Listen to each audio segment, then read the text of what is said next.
I was really interested in spy sounds, you know, from the 60s. And I'd learnt a really big lesson in the studio that a beautiful sound on the guitar is not necessarily what you need on a record.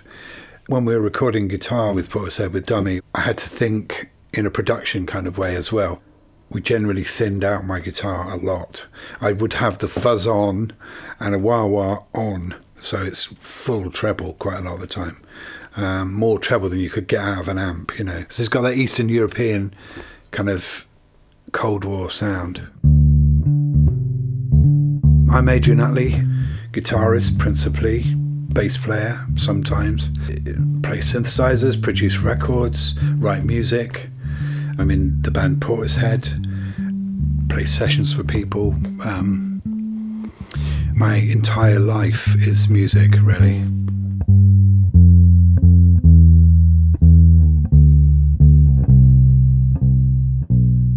When we had success with the band, I really kind of honed what it was I was doing and what I wanted to do, and slightly got a reputation for the things that I did, which certainly helped me to get better sessions and be asked to play in the way that I did. I'm always looking for esoteric sounds that interest me. It doesn't matter if it's really cheap or if it's really expensive, I don't care. I played on a record recently where I played a guitar that I paid £4 for in a junk shop, and the strings that I put on it cost more than the actual guitar. That was the verse, and then the chorus is on an 8,000 quid 1940s Martin that I love as well. So I like that, you know, there's this juxtaposition of whatever does it, really.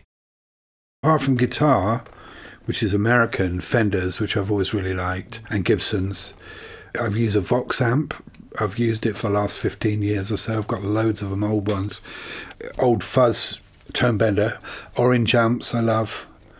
That British thing, it's a thing, isn't it? You know, I think that's what Hendrix wanted when he came over here, wasn't it? He wanted the Marshalls and the general sort of vibe. I think he played for a Vox at one point. We are talking about Rotosound strings. It's all part of that same world, really, for me. And over the years, I've definitely used Rotosound. They were the only strings, I think, when I was a kid, that I can remember. That's what we all used. And the adverts, I seem to remember, had like Pete Townsend, Jimmy Page and Jeff Beck, and all of those people using them. And they would have been hip to the using a banjo string on the top and dropping the E, so they could have a lighter gauge, and that would have probably been Rotosound, maybe. And I guess Jimi Hendrix would have used Rotosounds as well.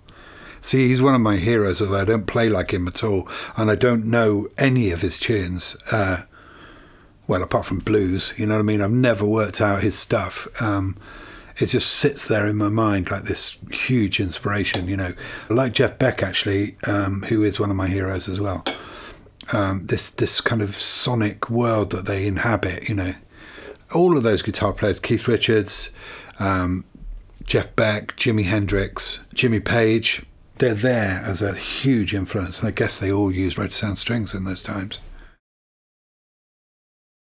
I did some playing with Jeff Beck. We did a rock and roll record that he really wanted to do. I kind of played acoustic. You can't hardly hear me on the record, but I spent quite a lot of time with him, just me and him hanging out and playing, you know, guitar together. And I did a couple of other sessions with him that weren't rock and roll, and they were kind of with like heavy kind of Jeff Beck tunes. It was great, actually. It was just as Portishead was happening. I was just working with Geoff on some really early tunes for Dummy. One was called Numb, one was South Times. You know, there was various things that we were experimenting with, and I remember playing them actually to Jeff Beck, and he liked them. You know, he got it. But, you know, I felt like I was leaving that world behind when I was with Portishead, and that was kind of my true vocation. I'd heard hip-hop, I'd heard Public Enemy and Tribe Called Quest, and this was my focus, more with a sampler and synthesizers than with a guitar. Guitar became a functional instrument to work out harmony and to play what I needed to play, you know. I did play a kind of guitar solo on one of our tunes called Glory Box. At the time, it was kind of, I think Geoff suggested it, and we had a bit of a laugh about it, but it's actually been so much part of the tune now. It's kind of weird, but Yeah, I did lots of sessions, and I still continue to do sessions with different people. And I played with some of my heroes, which has been absolutely brilliant and, you know, really creative. I really love the challenge of going in, not ever hearing anything before, and hopefully we're in record immediately. Not that everything that I do is pearls of amazingness.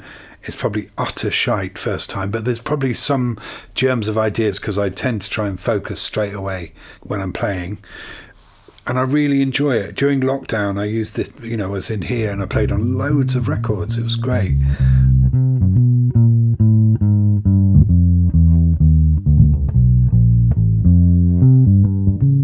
I really like these Tru Bass strings. I mean, I've used flat wounds for a really long time. And I remember people having these when I was a kid. Loads of grown-up people had these strings on their bass in the early 70s, mid-70s. Our live bass player in Portishead, Jim Barrow, has used black nylon Tru Bass strings for a while now on a semi-acoustic bass. And I'm really pleased. They really suit this. I don't even know what this is. Commodore bass. Quality instrument, this one. And yeah, I just love it. I keep this one for this sound.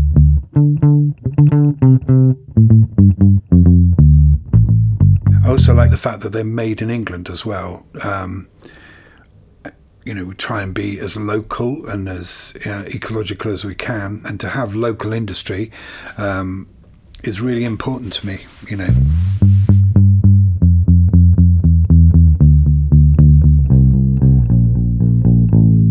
And I also noticed that Paul McCartney was using these, maybe in Get Back. Paul McCartney's bass playing, I absolutely love it. The sound he gets. Yeah, sometimes he has this kind of... I was watching him with Rick Rubin, and they soloed the bass, and it was the rankest sound, but so brilliant, you know, because we're all trying to get this really perfect. But he does. He's a fantastic player, and conceptually, his bass lines are completely brilliant. They're like tuba parts sometimes.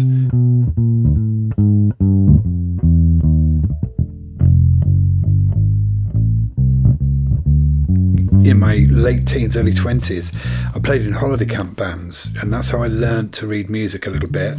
And I had to back cabarets and play for dancing, and they didn't have guitar in the band, so I got the gig because I could play the bass, and then I learned to read music with the bass.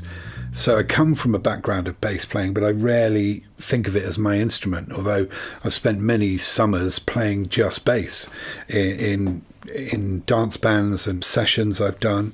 So when it came to Portishead, I could play the bass, but I only ever had a really shit fretless bass where I'd ripped all the frets out of my Fender Precision copy, and that was the sound of Dummy. I used that on all of Dummy, apart from I borrowed a bass for Rhodes, which has a bass section in the middle, and I borrowed a fretted bass off of a friend.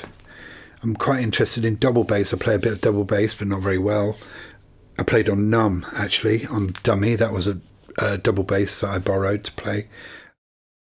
I've always been interested in old sounds, really. Carol Kay was always a really big thing because she was on so many records as I was growing up. I didn't know it was her, but that pick bass sound. Same with French records as well, like Michel Legrand often had a kind of plectrum bass, could have been Herbie Flowers. Those are the kind of things that really turn me on. I've never been interested in chops on the bass at all. It's always been about either kind of a heavy dub sound, really low, or a pick sound.